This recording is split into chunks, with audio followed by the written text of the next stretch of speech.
જય અલગધણી. સદગુરુનો અધિકાર શિષ્ય ઉપર શું છે અને શિષ્યનો અધિકાર સદગુરુ ઉપર શું છે? તો પ્રથમ પહેલા આપણે જાણીએ કે સદગુરુનો અધિકાર, જેમ પોતાની માતા પોતાના બાળકને અનેક ગંદકીથી ખરડાયેલું હોય તો પોતાની માતા કોઈ પણ જાતનો સંશય રાખ્યા વગર એને પાણીથી સાફ કરી સ્વચ્છ બનાવી અને સારા એકદમ ચોખ્ખા કપડાં પહેરાવે છે અને પોતે ખોળામાં લે છે.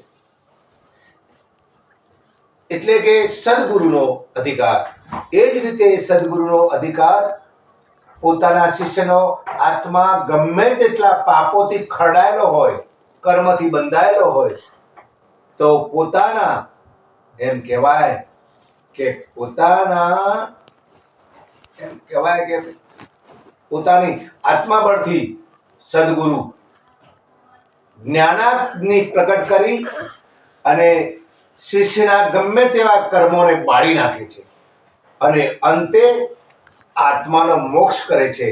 એનું નામ સદગુરુ છે. બાકી તો બધા ઘણાય ગુરુઓ છે. બીજું, શિષ્યનો અધિકાર શું છે?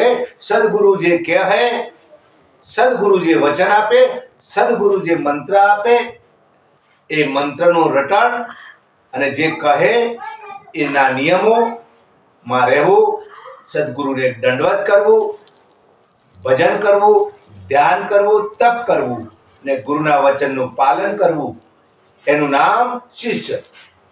જય રામ.